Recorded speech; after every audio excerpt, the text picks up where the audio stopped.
আসসালামু আলাইকুম রহমতুল্লাহি সম্মানিত ভিউয়ার্স, যে যেখান থেকে আমাদের এই ভিডিওটি দেখছেন, আমরা আছি এখন বর্তমানে একটা পেঁয়াজের জমিতে। হ্যাঁ, তো আমাদের এই পেঁয়াজের জমিতে কিরকম ফলন হইলো এটা নিয়ে আপনাদের সাথে একটু শেয়ার করতেছি। তো পেঁয়াজ ফলন মাশাল্লাহ খুব ভালো হয়েছে, কিন্তু পেঁয়াজের দাম বাজার খুব খারাপ।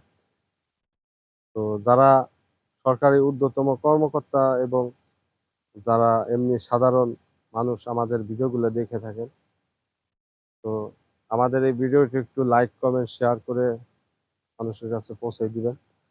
যে এই যে আপনার আমার আশেপাশে যে জমিগুলা দেখতেছেন, এইগুলার এই হাজার হাজার একর জমি, এই সমস্ত জমিতে পেঁয়াজের আবাদ হয়েছে এইবার, এই বছরে আপনার পেঁয়াজের ফলনও হয়েছে বিঘা প্রতি আপনার ৮০-১০০ মন এরকমই আন্দাজ করা যায় আর কি।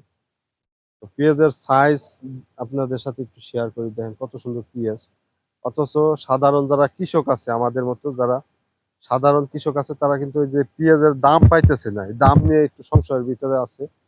তো আমি এক ভাইয়ের সাথে কথা বললাম, এই ভাই বলতেছিল যদি পেঁয়াজের বাজার যদি ঠিক থাকতো, মানে এখন তো বর্তমানে পেঁয়াজের বাজার ১২০০-১৩০০ টাকা মন। হ্যাঁ, ৪০ কেজিতে মন, তো ১২০০-১৩০০ টাকা মন।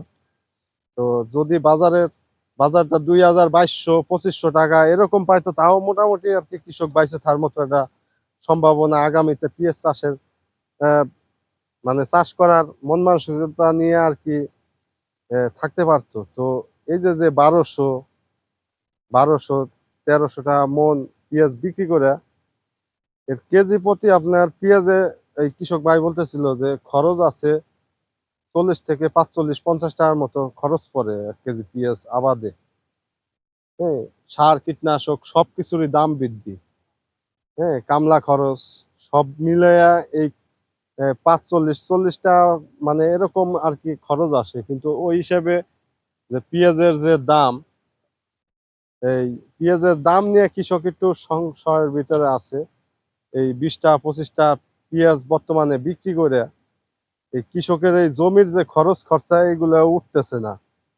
তো আগামীতে এরকম ভাবে চলতে থাকলে, দেশ যদি এরকম ভাবে চলে, হ্যাঁ, তাইলে তো আবার যদি দেখা গেছে বাংলাদেশে এবার যে পরিমাণে পেঁয়াজ আবাদ হয়েছে, যদি সাধারণ যারা উম, কৃষক আছে, যদি আবার সরকার যদি আবার বিদেশ থেকে যদি আবার পেঁয়াজ আমদানি করে, তাহলে তো আরো কৃষকের লাল বাত্তি জ্বলবে। তো যারা সাধারণ আহ, ভাই ব্রাদার যারা আমাদের ভিডিওটি দেখছেন, তো আপনাদের কাছে অনুরোধ থাকবে যে আমার এই ভিডিওটি একটু লাইক কমেন্ট শেয়ার দিবেন। আর সরকারের কাছে অনুরোধ থাকবে যারা সাধারণ কৃষক আছে, তাদের দিক যেন একটু সুদৃষ্টি, একটু নজর রাখে, সার কীটনাশকের দামগুলো কমায় দেয়। সাধারণ কৃষক যদি অল্প খরচে যদি আবাদ করতে পারে, সাধারণ যারা পাবলিক আছে এদেরকে অল্প খরচে এই সব এই মানে ফসলগুলো আপনার তাদের হাতে তুলে দিতে পারবে। যদি তারা চড়া মূল্য দিয়ে যদি চাষবাস করে, পরবর্তীতে আপনার দেখা গেছে এই আপনার তারা লস করে তো আর এই সাধারণ পাবলিককে আপনার এই লসে তারা বিক্রি করতে পারবে না। হুম। তো সরকারের প্রতি একটু দৃষ্টি আকর্ষণ দেওয়া উচিত আমাদের এই সাধারণ যারা কৃষক আছে তাদের প্রতি। তো পেঁয়াজের ফলন মাশাল্লাহ খুব ভালো হয়েছে, পেঁয়াজের আবাদ মোটামুটি খুবই ভালো হয়েছে। দেখতেছেন এই যে সোনা মতো ফলছে পেঁয়াজ। আমাদের বাংলাদেশে এবার পেঁয়াজের ঘাটতি নাই। আর আমরা আশা করি এই বছরে বিদেশ থেকে পেঁয়াজ আমদানি না করলেও চলবে। হ্যাঁ, আমাদের বাংলাদেশ থেকে মানে যে পরিমাণে পেঁয়াজের আবাদ হয়েছে, আমাদের বাংলাদেশ থেকে বিদেশে রপ্তানি করার মতো পেঁয়াজ আছে এই বছরে। হ্যাঁ, তারপরে যদি এ, দেখা গেছে আপনার এই পেঁয়াজ সরকার যদি বিদেশ থেকে রপ্তানি করে, যারা সাধারণ কৃষক আছে একবারে একবারে খেতে পড়ে মারা যাবে এক কথায়। হ্যাঁ, এমনও কৃষক আছে আপনার ৩০ মণ ৪০ মানে ৩০ বিঘা ৪০ বিঘা জমিতে আপনার পেঁয়াজের আবাদ করছে। হ্যাঁ, একবার সর্বনিম্ন যারা ছোটখাটো মাত্রার কৃষক আছে, তারা তারা মনে করেন এই বছর আবাদ করছে ৪ বিঘা ৫ বিঘা জমি আপনার পেঁয়াজের আবাদ করছে। তারপরে পেঁয়াজের গত বছরে দাম ভালো ছিল, এই কারণে এই বছরে পেঁয়াজের আবাদটা একটু ভালো হয়েছে, বেশি করছে মানুষ ওই লাভের আশায়। প্রত্যেকটা কৃষক কিন্তু আশায় বুক বাঁধে একটা লাভের আশায়। তো ওই ক্ষেত্রে দেখা যায় যে ফসলটার দাম ভালো থাকে, আপনার সবসময় মানে রেটটা ভালো পাওয়া যায়, দামটা ভালো পাওয়া যায়, মূল্যটা ভালো পাওয়া যায়। তো ওই ক্ষেত্রে আপনার ওই ফসলটার আবাদই মানে কৃষক বেশি করে।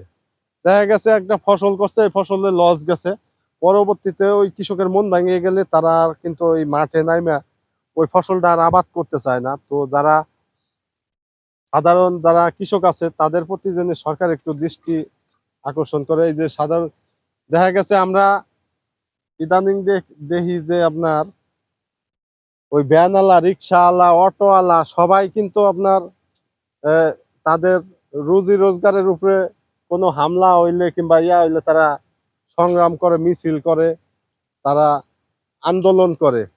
কিন্তু বাংলাদেশের ভিতরে কৃষি সেক্টরটা এমনই একটা সেক্টর যে কৃষক যদি ঠায় পড়ে যদি মরেও যায়, মানে খেতে পড়ে মরেও যায়, তাও আন্দোলন তো দূরের কথা, তারা মুখ দিয়ে কষ্টের কথা প্রকাশ করতে পারে না। হ্যাঁ, তো বর্তমানে অবস্থা হয়েছে এরকম, যারা কৃষি আবাদ করে তারা তাদের দিকে যেন একটু সাধারণ যারা আহ, সরকার এবং যারা সাধারণ নাগরিক আছেন সবাই একটু দৃষ্টি আকর্ষণ রাখবেন। কারণ কৃষি খাত যদি টিকে থাকে, বাংলাদেশ টিকে রাখতে হলে কৃষি খাতের দিকে নজর দিতে হবে সবার আগে।